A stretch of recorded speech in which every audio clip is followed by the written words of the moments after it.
एक ना चरवाहा सी वो ना बकरियां नूं एक तरतीब दे नाल चरांदा सी। एक दिन की होया वो ना बकरियां नूं चरन वास्ते छड्ड के ना ते आराम दी नीयत करन वास्ते लेटिया ते सौ गया। इन्ने दे विच की होया बकरियां जिहड़ियां ने ना बेतरतीब हो गईयां, कोई इधर जा रही है कोई इधर, ते लोकां दा जिहड़ा ही ना माल उहनूं खराब करना शुरू कर दिता उन्हें। ते इन्ने दे विच ना एक बंदा आया, उन्हें आके की कीता, जदों वेख्या ना उन्हें कि बकरियां तबाही करदियां ने पईयां, तो उन्हें आके बकरियां दे पिछे नस्सना शुरू कर दिता।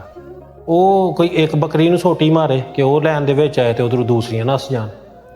तो काफ़ी देर अपनी कोशिश करके ना थक हार के सोटी सूटी ते टुर गया। इन्ने दे विच फिर एक दानिशमंद इंसान आया, उन्हें आके जदों सारा मामला वेख्या ना बकरियां वाला, उन्हें आके चरवाहे नूं जगाया।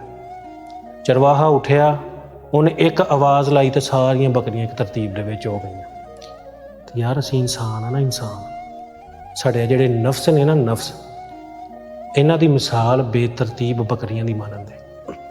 तो साडा जिहड़ा दिल है ना, दिल ए सुत्ता चरवाहा है।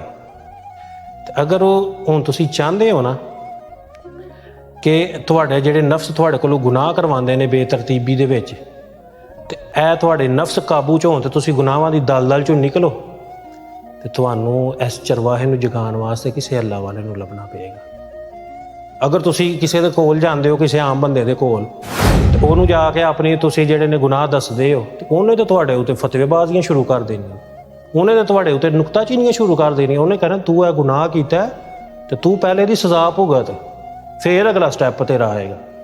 यार अगर तुसीं किसी अल्लाह वाले कोल जाओगे ना, किसी अल्लाह दे दरवेश नूं लभोगे, अगर तुहाडे नसीब च होया कोई अल्लाह वाला, ते उन्हें की करना है, उन्हें रोला नहीं पाना तुहाडे गुनाहां दे बारे च, उन्हें तुहाडे दिल ते नज़र करनी है, ते तुहाडे दिल दा चरवाहा है ना जिहड़ा, इन्हें उठ पैना। ते जदों तुहाडा दिल उठ पेगा, चरवाहा उठ पेगा, ते तुहाडे जिहड़े नफ्स ने ना जिन्हां दी वजह तो तुसीं गुनाह करदे हो, ये अपने आप काबू दे विच आ जाणे, एक तरतीब वाले हो जाणे।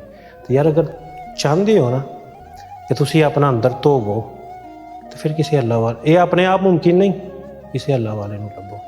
तो हुजूर मियाँ साहब रहमतुल्लाहि तआला अलैह आपने फरमाया, सज्जा हथ खब्बे नूं धोवे ते खब्बा सज्जा धोवे, तू किसी दा बन मुहम्मद, तेरा भी कोई होवे।